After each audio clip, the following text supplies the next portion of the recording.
Thompson heaving one down the sideline, and he's got Castle over the top. Big side down the sideline. Touchdown!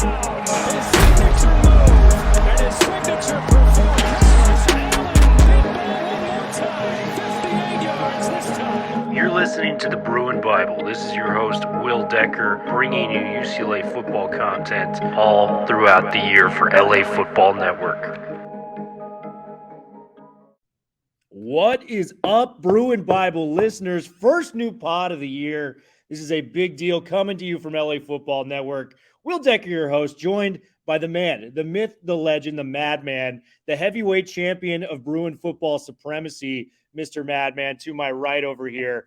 And we're starting this podcast off with a bang, if you will, this year. We got a lot of great topics coming your way, some transfers we weren't able to get into last week, a shining star performance, in a bowl game, a high school bowl game that we will get into as well. Some coaching, moving on from the program. A lot of great things to get into today. And I want to say we are back with the Bruin Bible. We're going to be doing 2 pods a week for the entire year. So make sure you're liking and subscribing the UCLA YouTube page and things like that. But before we dive into the madness of what this beautiful, beautiful podcast will be, I got to go to my friend, the Madman. How are you doing on this fine Tuesday? Doing well, Thriller. It's so great. Happy New Year. We're into 2023, and we're going to be spending so much quality time here with the 2 Bibles a week over the course of the year, and just can't wait to talk about UCLA year round. I mean, I feel like I talk about UCLA in my sleep, at least according to my wife. So to be able to speak about it with you year round, it just feels right at home. So excited about all of this, Will, and to be doing it with you is very special. Well, let's lead off with a topic that I think is Bruin football fans. They were dreaming it, and they saw it in real time. Dante Moore. I mean, we have talked about, him. We created the Dante to LA hashtag on Twitter. This was something that we were all excited to get behind, and when we got him, it was definitely a big moment. But I remember talking to you after we recruited him, and we were talking about the highlights.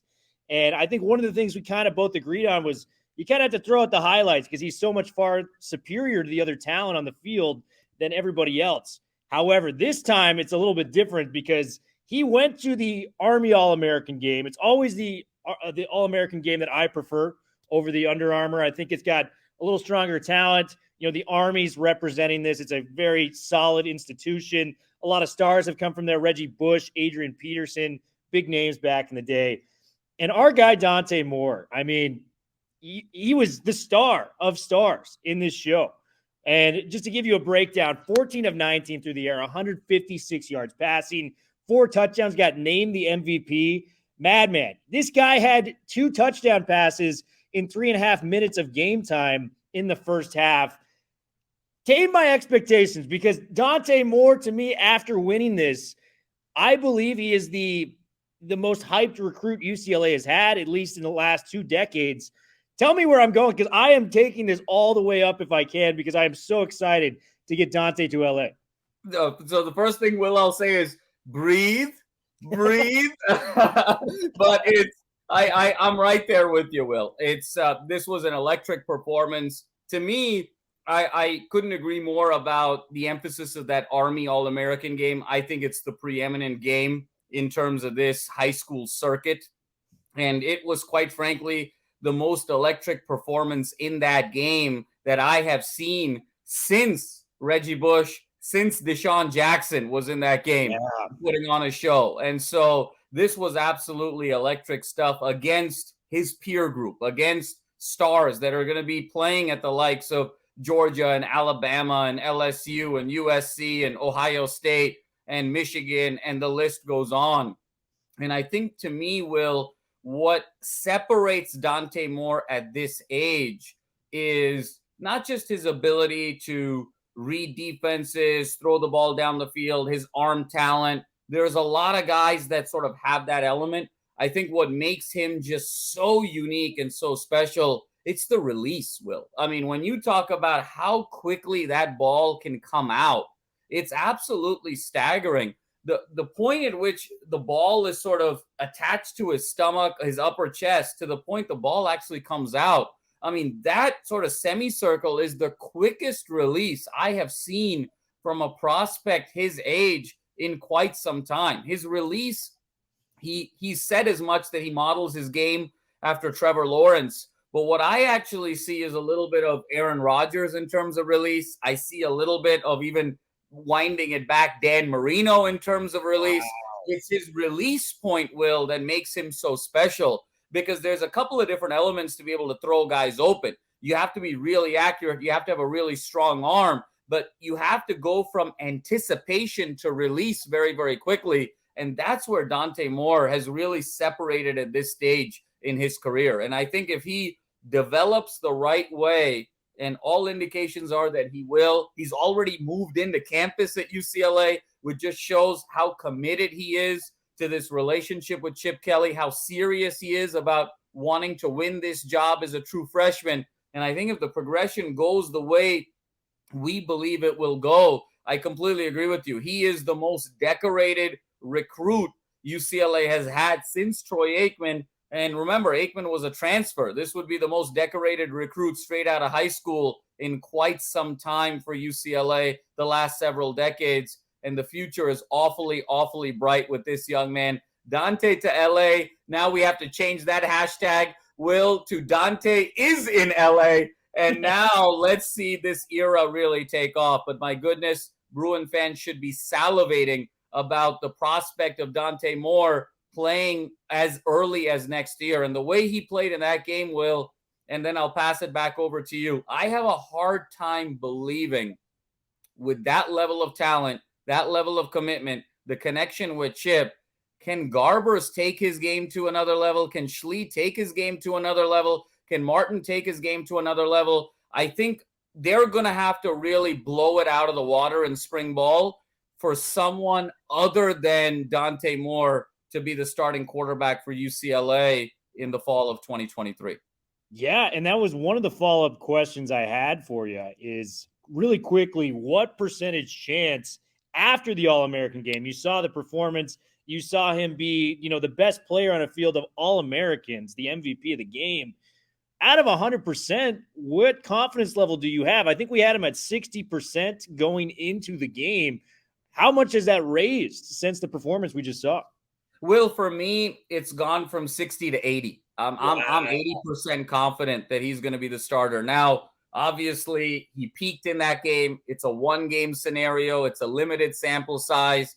He's going to come down to earth a little bit. I'm sure Garbers and Schlee and Martin looked at that game and said, okay, we got to get straight into the weight room, get straight on the field, really compete. So you have to give those guys their respect, because especially in the case of Garbers and Schlee, they're just older. They've been in systems longer. Yeah. They're a little bit more physically developed. So you can't go as high as, say, 100% or 99%, because you have to sort of give them their requisite due. But in terms of what I saw on the field, Will, with Garbers this year, and it was, again, in limited start, I didn't see a huge jump from Garbers this year as opposed to, say, last year's Utah game. With Schlee at Kent State, you would argue, did he play? He's got the experience, but did he play quality enough competition where you can really maximize on that experience? And so to me, I just don't know about the ceiling of those guys. And I think if the fact that Dante Moore has already moved in so early, Will, we're basically in winter quarter right now. There's still, we're not even midway through the academic year. The year before he's supposed to join, and he's already here. It's January 9th, Will, and the guy moved in 2 days ago. So the fact that he's already here, ready to play, coming off of that performance, think about the mindset there. The guy blows up, has a huge performance. Other guys would be thinking, hey, I'm in a good spot here. I'm just going to sort of walk into spring and be ready, walk into summer camp and sort of rest on my laurels from this great performance. And the fact that Chip wooed me so much, and I'm the first, like Nick Cannon and Mr. in Drumline, where the other guys are like, well, excuse me, Mr. First Round Draft Pick. The band director didn't come to my house. Well, the band director came to Dante Moore's house. And the fact that he's still so hungry that he's moved in 2 days later, I think it's going to be awfully tough for those guys to beat him out, Will. I got it at 80%. I think 80% is reasonable. I think I'm still at 70% because Sure. I do know how hard it is to just walk into a Chip Kelly system. It's a very complicated, complex system. And I do think there's some reason to that why Chip was so attached to DTR, because DTR, he had some great games, he had some bad games, but he knew that system like the back of his hand, and he was comfortable trotting him out there. I think that's why he loved so much of DTR, and they had that incredible bond. With Dante Moore, it does help him coming right now, as opposed to, when your traditional high schooler comes, graduates, and then, takes the summer and gets to UCLA. He's going to be able to play spring ball there. He's going to be able to compete for the starting job. I'd like to think, too, that Chip knew about, Dante Moore coming in. But he also said, hey, watch out for this Ethan Garbers guy, right? The Sun Bowl. Garbers, no slouch, man. We've done our Garbers bit. The people that listen to this know we think very highly of Garbers. Collin Schlee, I mean, man, he's going for the bronze medal at this point. I think it's going to be pretty tough for him to get in there. I think Collin Schlee is looking at his future going, hey, I can get a great degree at UCLA. I can maybe get into graduate school at UCLA and, learn from Chip Kelly. Maybe I can become a coach if that's something I want to do.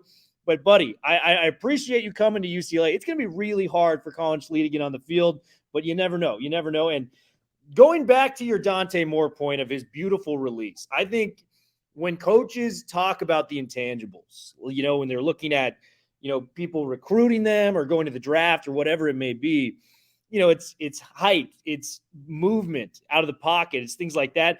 Those have never really intrigued me as much because we'll have guys like Anthony Richardson that have all those things, and you can't really put them in the top quarterback group.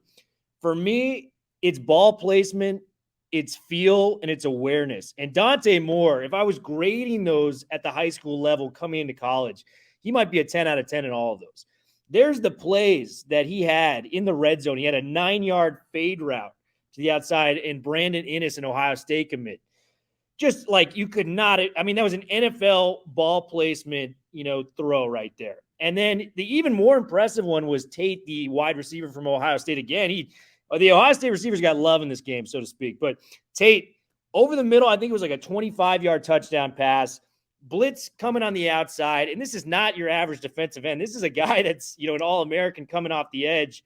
Moore stays poised in the pocket, delivers the throw with the pressure coming, puts it right on the money in between these defenders.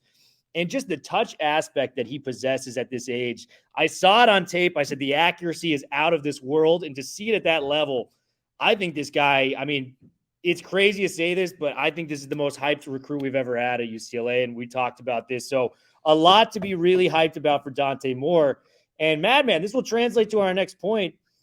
A lot to be hyped about in the transfer portal. I mean, we have a guy coming in that was nearly a 1,600-yard rusher last year, was the second in college football in forced missed tackles in Carson Steele, coming from Ball State, a MAC school.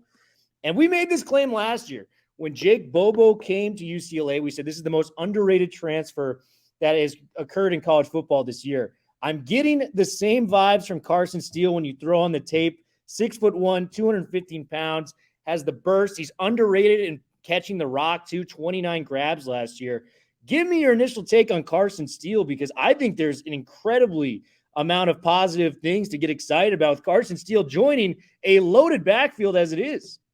No question about it, Will, and you alluded to it. There's no substitute for production at the Division I college level as the best way to figure out what translates into your system. And when you just look at it from a production standpoint with Carson Steele, you mentioned it, the 1,556 yards rushing, 5.4 yards per carry, 900-yard games last year, and then top 5 in the country last year in forced missed tackles and yards after contact. And so when you put that together now with an Anthony Adkins, and then now you have this sort of hammer ability in short yardage, inside the tackles, having those tough yards. Think about on the road in Utah, on the road in Corvallis or Eugene or Seattle, where you need those tough yards to extend drives, to control the time of possession. You have those two hammers, and now you couple them with sort of the smoothness of a Harden, along with the speed of a Keegan Jones. And now this running back room has all of the elements. They can hit you hard. They can hit you consistently with smoothness. They can hit you with speed. And so to me, Carson Steele is the steal of the transfer portal for UCLA this year. And I completely agree with you with the analogy to Bobo. He is going to be at the very top in terms of top 2 or 3 from a rushing yards perspective, from an output perspective, and one of those playmakers that Chip is really going to rely on. Because at the end of the day, everything begins with this UCLA running game. And when you look at the fact that, hey, Gaines and Mafi, and we're losing some guys up front, we've obviously replenished a little bit, but bringing in a Carson Steele who, hey, maybe doesn't need the perfect blocking in the world to have great production and have great success is the ideal thing that we're looking for here for UCLA in 23. Yeah. And I mean, it's crazy to say that we may have a better backfield as a whole when we're losing an all-time Bruin and Zach Charbonnet. It's crazy to say that, but you look at what these different running backs can provide. Adkins, goal line situations and, different areas. This guy's got burst. He's 250 pounds. We've seen it. He had like a 5-touchdown game for Army this year. Carson Steele is kind of that change of pace running back where I get a little shades of Christian McCaffrey, that Derry Sanders, if you will, where he's able to kick it out to the outside, show that burst a little bit, and beat defenders in a way that you're kind of shocked by. It's a speed that you take for granted until you watch on the open field. Harden's a little bit of hybrid of both. He can be used in goal line situations. He can be that change of pace back, and then Keegan Jones. Every time we ran that little screen pass to Keegan Jones last year, I felt good things were going to happen. And so you have the receiving back. You have every element, different pieces of running backs all in one room. And it's going to be so much fun to watch this play out on the football field in 2023 with arguably the best rushing mind in all of college football in Chip Kelly. I mean, this is going to be a treat to watch for offensive football fans like you and myself. So Carson Steele, a big get. We got another guy, too, Jordan Anderson, safety from Bowling Green. One of the big issues that I've had personally, as well as a lot of UCLA fandom, is the secondary. We get a seasoned veteran, a safety. He had 47 tackles last year, 4.5 tackles for a loss, and he had a sack, 180 tackles career, 11 tackles for a loss. Nice safety, made some plays. He's got 1 year left of eligibility. We played him in the first game of the season at Bowling Green. Showed some flashes. He's got nice NFL size. I think he's 6'2", 6'3" on the safety spot. Give me your initial take on Jordan Anderson, because I like what I see from just, initially evaluating. Yeah, well, I mean, again, it's a huge position of need. We talked about the secondary struggles now the last 2 years, but then when you overlay that with the fact that we are losing Blaylock, we are losing Osling III, we are losing Azizi Hearn, he provides Anderson much needed reinforcements for that particular unit. And to me, Will, we saw him in the Bowling Green game in the opener. And I think what speaks more to even the statistics over the last 3 or 4 years in his career, I actually think the lack of some statistics speaks more volumes than the stats that he's accrued. Because if you go back and look at the tape of that first game, the Bruins really avoided throwing to his side of the field. And that's one of the things that is the greatest amount of respect that you can give a defensive back. And when you look back in that game and say, we had a 5th-year starting quarterback in Dorian Thompson-Robinson making his debut, wanting to make a big splash at home. We know how fearless DTR is. We know he's not going to be afraid to pepper the ball to different guys if he feels like there's an opportunity. The fact that Chip steered clear of Anderson's side of the field for a large portion of that game, and it was very conscious, it was very intentional, to me speaks volumes. I think on tape, he's a very sure tackler. I did not see many missed tackles at all over the course of his career at Bowling Green, and I think that's going to be really critical for UCLA in 2023. Especially when you look at these offenses that they're going to be going up against in the Pac-12, especially when you look at another year of the McGovern system, it's going to be a lot of bend but don't break style of defense. And the way you can maximize bend but don't break and have it go in your favor is you got to be a sure tackler, because you're conceding certain areas of the field, certain spaces, certain concepts intentionally with the idea that we're going to give you the 6, we're going to give you the 8, and then we're going to make sure there's no more yak. And that's how you sort of extend drives and make more plays in the hopes of a turnover, in the hopes of a penalty, in the hopes of a red zone stop. So I think Anderson's tackling ability, as well as just his overall presence on certain sides of the field, to me, really jump out in a very positive way, even beyond the statistics, which were very sound. And I have to ask it because I get grilled about it on the website, but I mean, he is a member of the secondary. Call me crazy, madman. I'm gonna double down because it is not much of a bar to go above, honestly.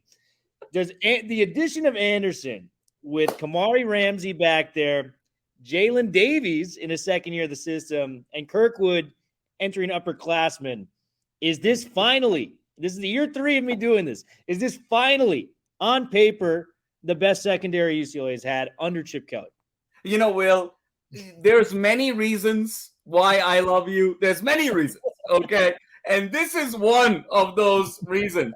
And Will, you are quickly becoming the Bill Walton of UCLA football. You know, when Walton, you know, it was the greatest charge in the history of the NBA. You know, he's the greatest player since Michael Jordan. And, you know, and Dave Pasch has to, like, calm Walton down over the course of a UCLA basketball game.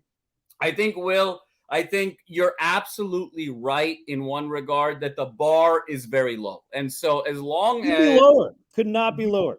As long as these guys can just play situationally sound football, as long as they don't have coverage busts, as long as they can be sure tacklers, as long as they don't have egregious, you know, pass interference, defensive holding penalties, as long as they don't have unnecessary targeting penalties, I mean, as long as they don't lose the game for the Bruins over the course of the season, I think at the end of the year, we're going to be feeling really good about this secondary. And I agree with you. I think Davies has shown flashes. We've got Anderson. We've got Kirkwood. Let's see what else happens in the portal. Obviously, with Ramsey, I think the ingredients are there. Let's see it on the field a little bit. I'm not ready to go, you know, Decker-esque and have a Deckerism about the secondary just yet. But I hear you. I see you. I acknowledge you, Thriller. And I think that there's an opportunity for this to be the best the secondary has played, certainly over the last 3 years and over the course of the 5-year Chip Kelly era.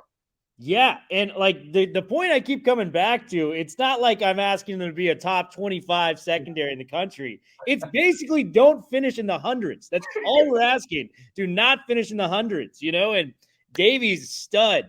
Kamari Ramsey, stud. It's going to be his first year starting. Kirkwood, you know, he had an up and down year, but I still believe in that talent. He was a high 4-star end. If 3 of your 4 starters are high-level 4-star guys and your other starter is now a productive safety at the D1 level, call me crazy. There's a lot of talent in that secondary. You got to figure that out. It comes down to coaching at that point. Will, I want shout out to the Los Angeles Football Network video producer, Michael McLean, because I want Mikey Mack, while we're having this discussion, to overlay our voices with that Dumb and Dumber scene when Jim Carrey is talking to the girl and she says, so you tell, what are my chances? And she says, you know, is it 1 out of 1,000? And she's like, it's 1 out of 1,000,000. And Jim Carrey goes straight into, yes. So you're telling me there's a chance. There's a chance. That's the Will Decker analysis here when it comes to the UCLA secondary. You're telling me there's a chance because all we got to do is finish in the top 100. Man, it's not a huge ask. It's not a huge ask. And there's so much talent. So I'm going to ride with it. I think this is the year. And Brian Norwood better hope it's the year, or he's going to have, you saying tarring and feathering, there's going to be pitchforks and flames outside this guy's house if it does not work out. So I hope it does for the sake of UCLA football moving forward. And I want to kind of go into some of the signings we've gotten. That was the 10th signing we have acquired in the portal, you know, joining Heimlicher from Penn, Oladejo from Cal. We got a couple kickers too, Will Powers from Princeton, and we got Montana State kicker Blake Glessner. Holstege, one of my favorites that we've gotten, the Purdue left guard, Anthony Adkins, Collin Schlee, as we mentioned. Moliki, Matavao, from Oregon's a big one, and Carson Steele, as we mentioned. Madman, are there any other areas that you would like to add to the list of, transfer portals to position-wise that we need to really address going into 2023? Because Chip is killing it, as always, in the transfer portal. Oh, absolutely, Will. I think he's doing an outstanding job, and I think the job's not finished, to quote Kobe Bryant, in terms of what's happening in the transfer portal. I see three areas, Will, where I think there's an opportunity to bolster a little bit. One is offensive line still. I know we talked about some of the gets, but let's not forget, we mentioned it earlier, 3 losses in terms of starters, 3/5 of the starting line when you talk about Gaines, Raekwon O'Neal, and Antonio Mafi. So there's more work to be done, I think, in terms of O-line depth. And so I think Chip and company are really going to be on the hunt there. I think the second area, Will, I love where we are, obviously, in terms of quarterback and running back and tight end. You and I have talked about this. I'd love to see another wide receiver commit. I still feel like we're a little thin in that room. I'm expecting big things in terms of a jump from Cam Brown, obviously TMA, Logan Loya. But let's not forget, Loya and Brown are going to be incoming seniors. So even if they do make that jump, what is behind them? Obviously, we've recruited a couple 4-star kids, but I'd love to see someone come in that has more of an immediate impact for depth reasons, and even to just push Brown and Loya and TMA for that wide receiver number 1 spot. I know we've reached out to some kids from Michigan State, Michigan, so let's see how that plays out. And I think in the days to come, really looking for that. And then I think, Will, thirdly, is let's see where we are when it comes to Latu and Darius Moasau. What are their decisions going to be moving forward? Those are kind of the 2 elephants in the room, if you will. Latu, obviously, comeback player of the year, led the team in sacks, incredible year. Moasau led the team in tackles from the linebacker position. So when you look at those 2 guys, is it in their best interest to go and make the jump to the NFL? I would argue yes, given Latu's injury history and the fact that Moasau has played 4 full years of college football at a very physical position. So depending on if one of those guys go, if both of those guys go, or if both of those guys comes back, you may be looking to tap in to more of a linebacker from the transfer portal, in addition to what you got, obviously, with Oladejo from Cal. So those are kind of the 3 areas, I think, where there's still some work to be done. Yeah, and those are all great points. Offensive line, we've talked about in depth, as just the lines dictate everything that goes right or wrong for your football team. So to strengthen the offensive line, I think losing Raekwon O'Neal to the NFL draft, a bit of a surprise, especially with how he finished the year. I thought he was fantastic, in the last 6 or 7 games for UCLA. So finding that left tackle would be huge. But you may already have a receiver that could be coming in. I don't know if you've heard, Cal of all teams, J. Michael Sturdivant, a guy that had a very, very productive year for Cal, 65 catches, close to 800 yards and 7 touchdowns as a redshirt freshman last year, was on campus this past week for UCLA, checking it out. So that could be a guy that we could keep in mind. Gary Bryant Jr., across town, officially entered the transfer portal today. Don't want to call that, an advantage for us because of the rivalry that USC and UCLA has. But if he's looking to stay in LA, I can't think of a better school on the West Coast that he'd like to play in more than ours, given his ability and given that he'd probably be on the field immediately, as opposed to that loaded USC wide receiver core. So there's going to be help on the way for the wide receiver room. And Latu is another guy that it's crazy. He still hasn't declared for the draft. We're still kind of waiting. If Latu returns, I'm going to pose you a big question here. If Latu returns, is it bigger than the Charbonnet return of last year? Ooh, that's a great question. I think, Will, it's really interesting. As crazy as this sounds, I think yes. Because the way you sort of have to analyze it is not how talented the guy is individually or what his stats are in terms of what he's been able to put up or what his NFL prospects are or where he'll go down in UCLA football history. I think when you ask a question like that, the only metric that matters is how easy or difficult is it to replace that individual's production. And when you look at as great as Zach Charbonnet is, given Chip's just sweet spot of innovation being creating a great running game, we already mentioned the quartet of great running backs that in totality make the 2023 running back room arguably more talented than the 2022 running back room, just because that is Chip's secret sauce. But when you look at Latu, and when you look at a guy who was basically a double-digit sack guy for you, where are you going to get that? And obviously big hopes for the Murphy twins to take another jump and provide that pass rush ability. Moasau is much more of your roaming linebacker and is going to get a lot of tackles. But where else are you going to get that dynamic pass rushing ability? Oladejo, another very talented kid out of Cal. But again, he's more of that roamer linebacker. That pure pass rusher right now is missing on this roster outside of the Murphy twins and anything that we've really seen in the transfer portal just yet. And so to me, Will, as crazy as it sounds, Latu coming back is a bigger deal in 2023 than Charbonnet coming back in 2022, because it's just not that easy for UCLA strategy to be able to replace a double-digit sack guy. And it's crazy to say because Charbonnet, I mean, just an all-time UCLA football player to return this year. We have the games that just blew us away, the Stanford game, the Utah game. He was the best player on the field sometimes. But we talk about the most important positions on the field of football. Quarterback's obviously number one. You could make the argument that an elite pass rusher might be number two. The way they affect the game, you're directly affecting the most important person on the field at all times if you're good enough. And Latu brings that. And Latu, we talked about the double-digit sacks. I mean, Osa Odigizua, a very talented pass rusher that was drafted early, he didn't even sniff 10-plus sacks at UCLA.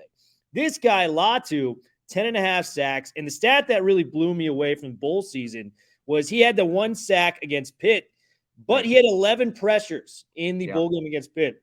That was the most by any player in any bowl game this season. This guy is an elite stud, and if we get another year of him and the Murphy twins coming back, I think there's a chance we could be even better with the pass rush, and we've kind of just adopted the front four, which kind of leads me to my next question. And Will, the last thing I'll just say there, if I may, is look at the state of the quarterback room in the Pac-12. Yes. And so today, you know, Cam Rising decided to return. And Cam Rising, you could easily make the argument, is the fourth, no better than the fourth best quarterback in the Pac-12 going into 2023. When you look at Caleb Williams, Michael Penix Jr., Bo Nix, and now Cam Rising, throw in a Cam Ward, throw in DJU, throw in DJU, throw in a Drew Pine from Arizona State. I mean, it's ridiculous what the depth at the quarterback position is here. Shedeur Sanders, keep going. Yeah, exactly. Shedeur Sanders, the only chance a defense has in 2023 in this Pac-12, it's not going to be clogging the run. It's not going to be doing these things, playing sound in the secondary. The only chance you're going to have against these elite quarterbacks, so many of whom are going to get looks in the NFL, if not all of them, is to pressure them. It's to hurry them. It's to get them off schedule. So not only is Latu the most irreplaceable player for UCLA in terms of just the pipeline of talent that's coming in, look at the context by which he's playing in with these elite quarterbacks. And the only way you can stop an offense is to hurry the quarterback and make him uncomfortable. And really right now, Latu is that only credible threat that UCLA has, with hopefully the more emergence from the Murphy twins.